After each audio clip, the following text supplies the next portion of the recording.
Oke, Assalamualaikum warahmatullahi wabarakatuh. Salam sejahtera kita semua. Perkenalkan saya Asrijal MPD. Saya merupakan salah satu dosen perguruan studi pendidikan biologi Fakultas Matematika dan Ilmu Pengetahuan Alam Universitas Pejuang Republik Indonesia mengampu mata kuliah genetika di semester 4 dengan bobot mata kuliah 3 SKS. Oke, video ini dibuat untuk memenuhi persyaratan sertifikasi dosen pada tahun 2025, yaitu pernyataan diri dosen dalam unjuk kerja Tridharma Perguruan Tinggi atau PDD UKTP untuk aspek kinerja pengajaran.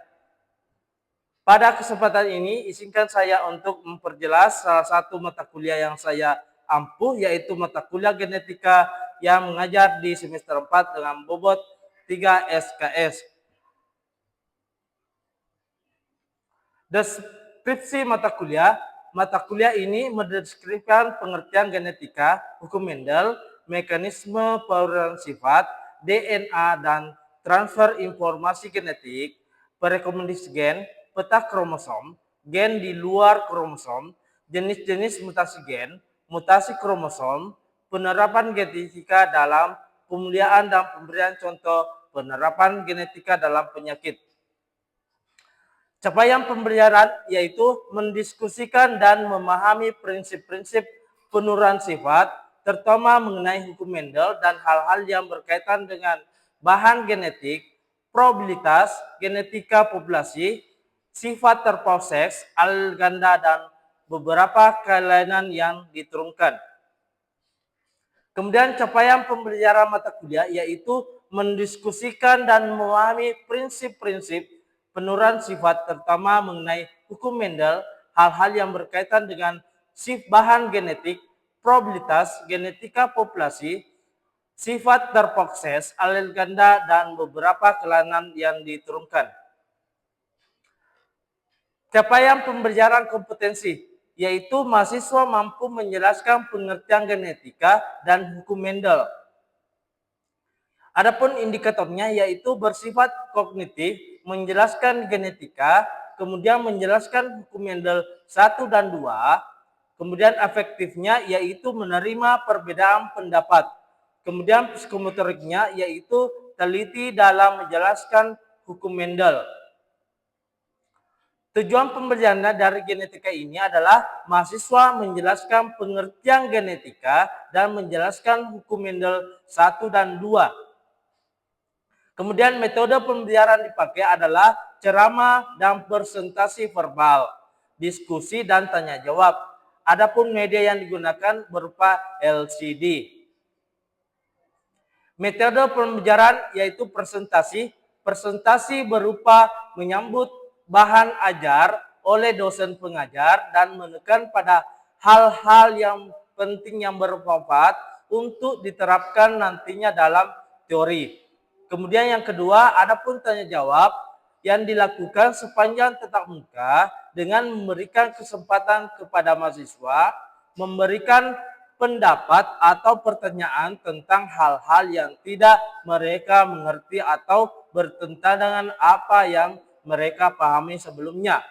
Kemudian diskusi yaitu berupaya mengidentifikasi permasalahan yang terjadi, kemudian mencari solusi secara alternatif atau efektif. Adapun sumber belajar yang digunakan berasal dari Suryo tahun 1992, Genetika Strata 1, cetakan kelima, Yogyakarta, Gajah Mada Universitas Press. Kemudian yang kedua adalah Korebima tahun 2000, Genetika Universitas Negeri Malang.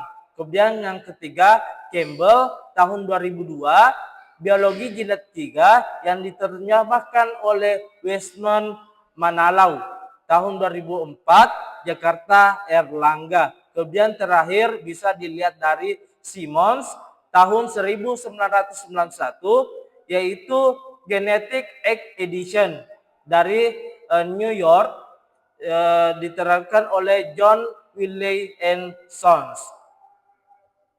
Kemudian sistem penilaian, materi penilaian presentasi, penilaian yaitu tugas terstruktur, tugas kelompok yaitu 20%, tugas individu 15%, UTS 30% dan UASnya adalah 35%.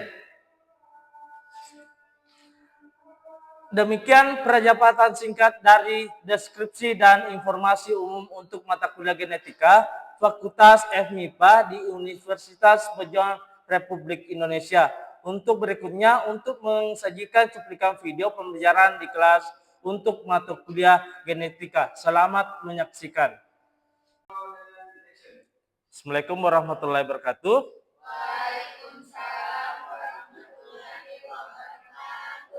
Selamat siang.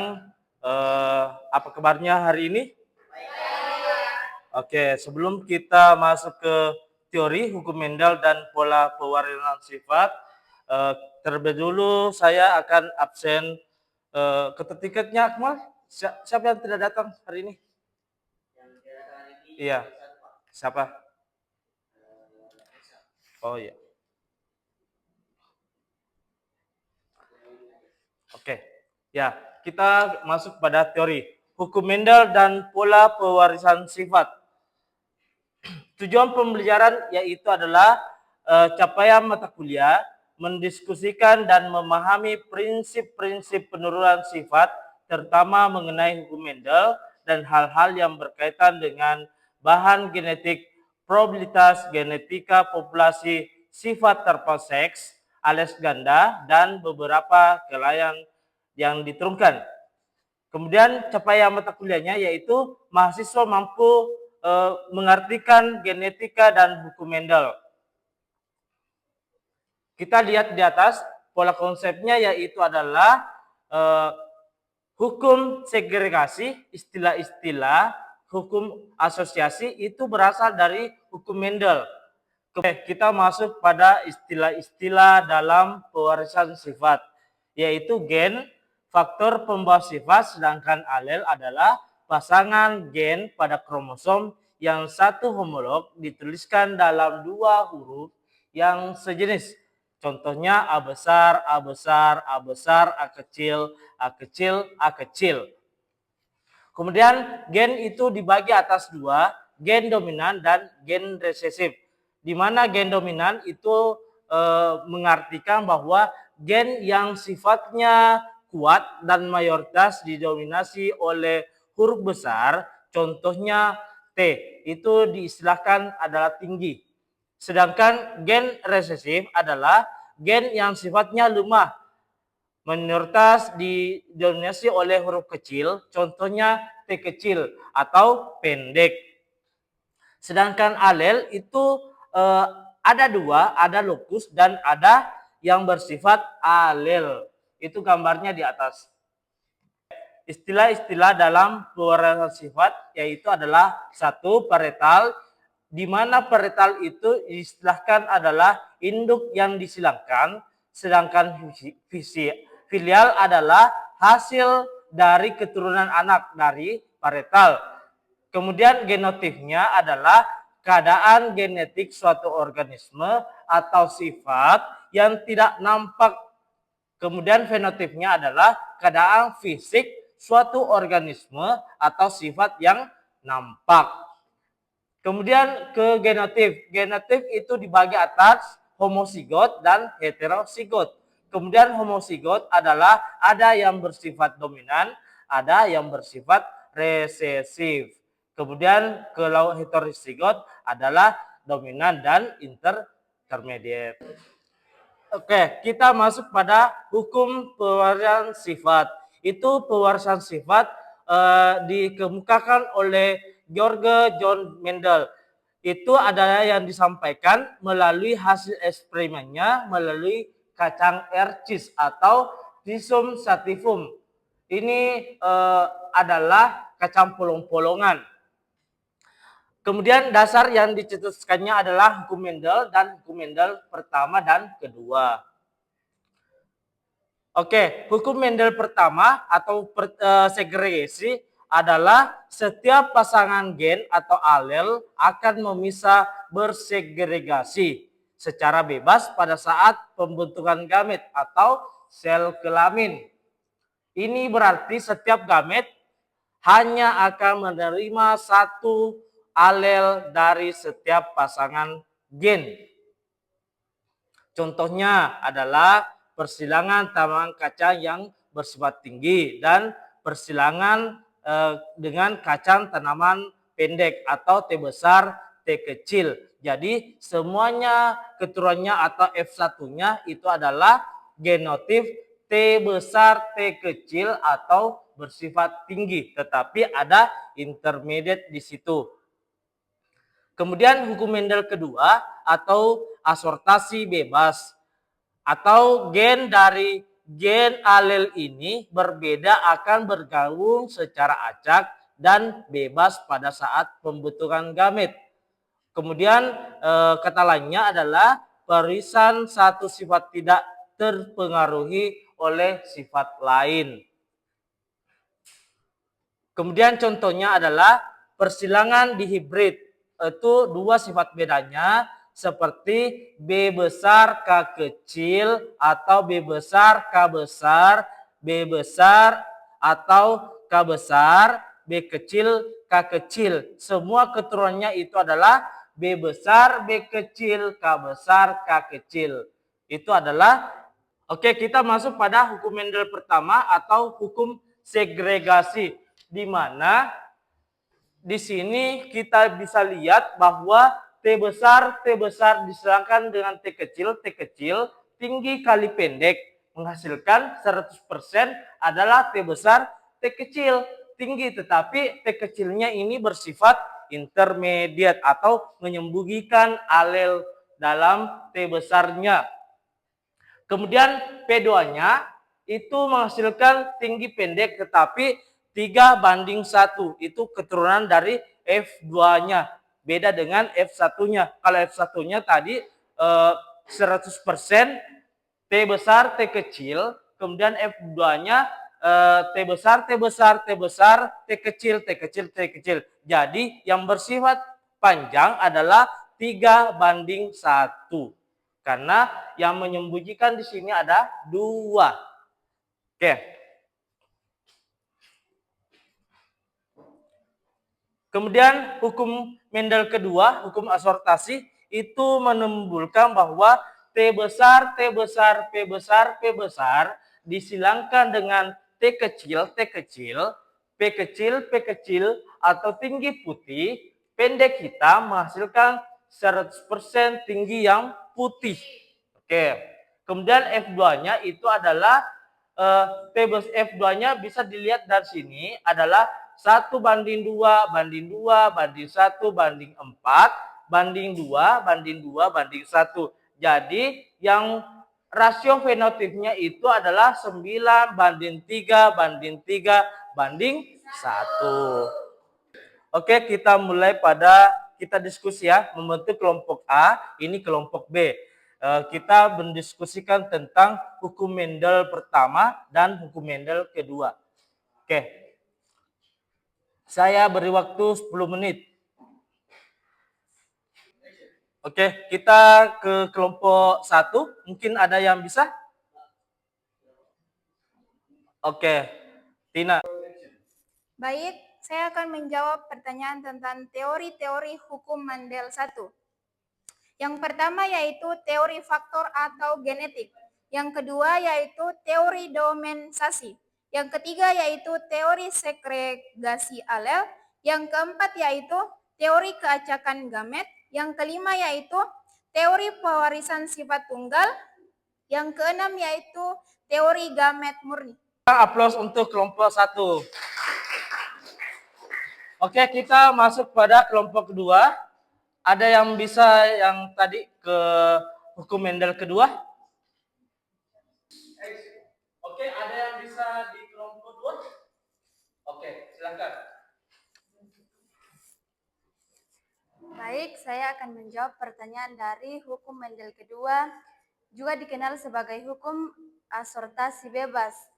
Menyatakan bahwa ketika dua individu dan dua atau lebih sifat berbeda disilangkan, pasangan sifat tersebut diturunkan secara bebas, tidak bergantung pada pasangan sifat lainnya.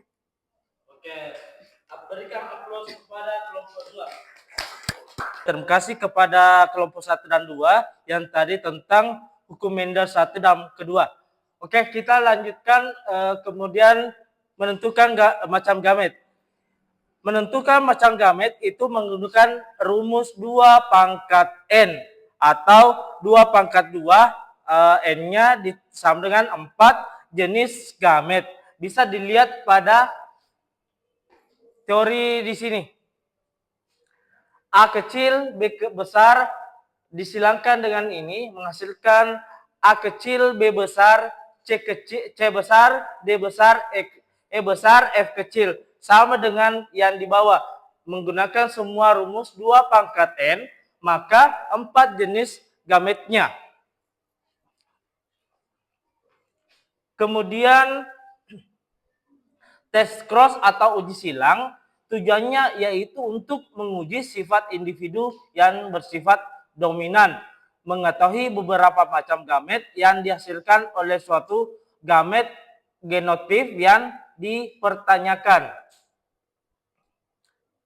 Kemudian persilangan resiprok itu persilangan antara individu bergenotip sama namun berbeda jenis kelaminnya. Hasil keturunan tidak diterpengaruhi namun akan berpengaruh bila ada gen yang tertaut kromosom seksnya. Apa tujuannya? Yaitu untuk mengetahui gen-gen yang bertaut pada kromosom seks seperti kebutaan atau buta pada individu. Oke, penyimpangan semu pada hukum Mendel bisa dilihat di sini adalah kodomain dan intermediate pada bunga. Kemudian pada individu seperti sapi, 2 alel yang memiliki sifat tidak saling berhubungan, kemudian dominan resesifnya satu sama lain, namun bila diekspresikan bersama-sama dapat membentuk individu baru seperti pada sapi, membentuk otot-otot yang besar. Kemudian di sini adalah intermediate pada homozigot yang bersifat resesif disilangkan akan membentuk sifat baru seperti pada bunga yang bunganya itu berwarna pink. Sama dengan darah dan alel letal pada manusia atau bersifat wajahnya pada manusia itu seperti orang yang kena stroke. Kemudian persilangan semu pada hukum Mendel, atavisme, itu bisa dilihat pada filial ayam. Ada 4 filial ayam di situ, ada yang bersifat ros, kemudian peo, kemudian walnut, kemudian single.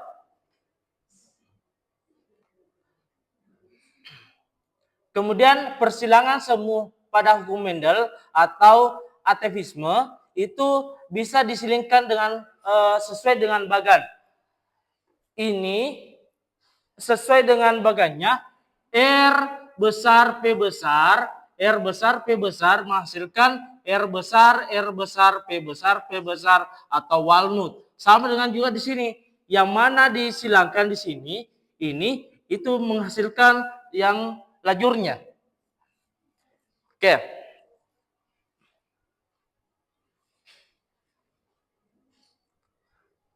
Kemudian sama dengan pada persilangan hukum Mendel yang bersifat epistasis khususnya pada buah-buahan, yaitu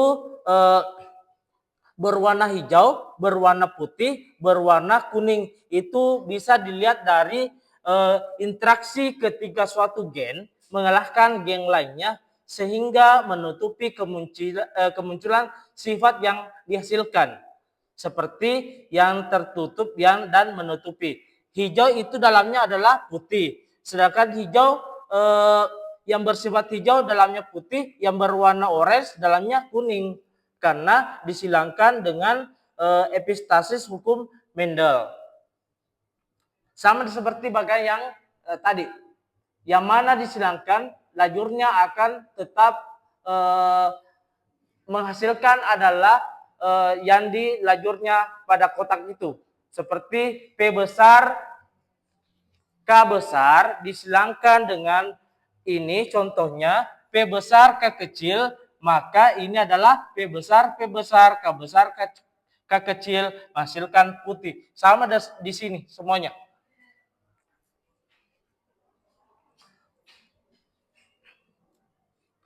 Oke, kemudian pada persilangan semu atau hukum Mendel-Kryptomeri pada khususnya pada bunga adalah sifat gen dominan yang tersembunyi jika berdiri sendiri namun akan tampak bila bertemu gen dominan yang tidak sealel. Seperti pada tabel yang sebelumnya, di mana disilangkan itu yang menghasilkan adalah di lajur pada bagan itu. Baik, terima kasih atas kesempatan yang diberikan untuk bertanya.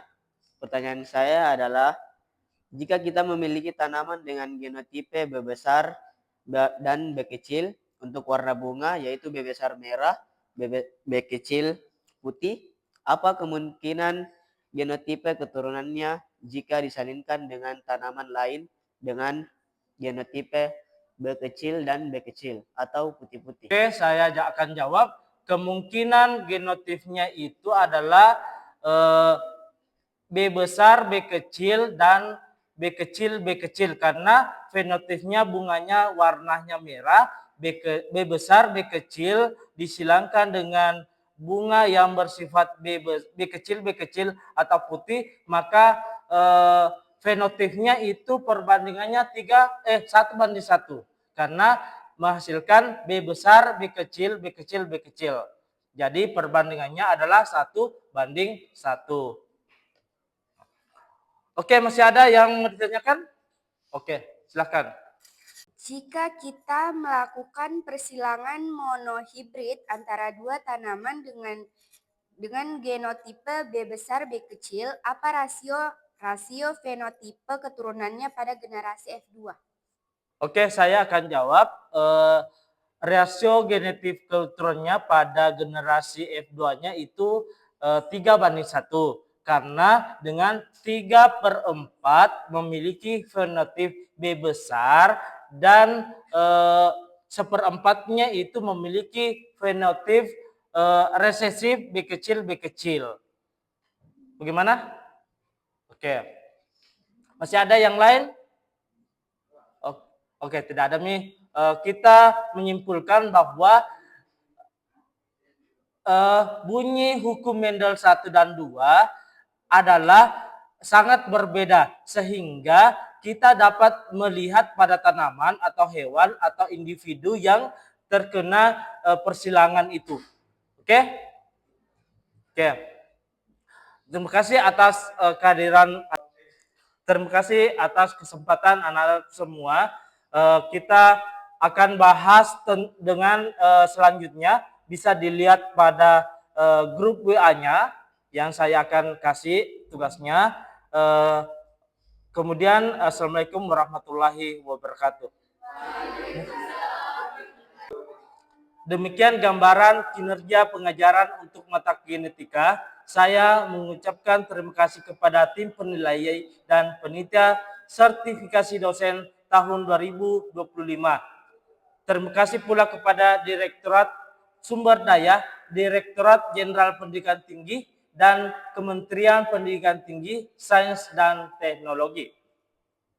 Terima kasih pula kepada teman-teman sejawat, dosen, dan rekan-rekan mahasiswa S1 Program Studi Pendidikan Biologi Fakultas Matematika dan Ilmu Pengetahuan Alam Universitas Pejuang Republik Indonesia. Saya akhiri, kurang lebihnya mohon maaf. Waalaikumsalam warahmatullahi wabarakatuh.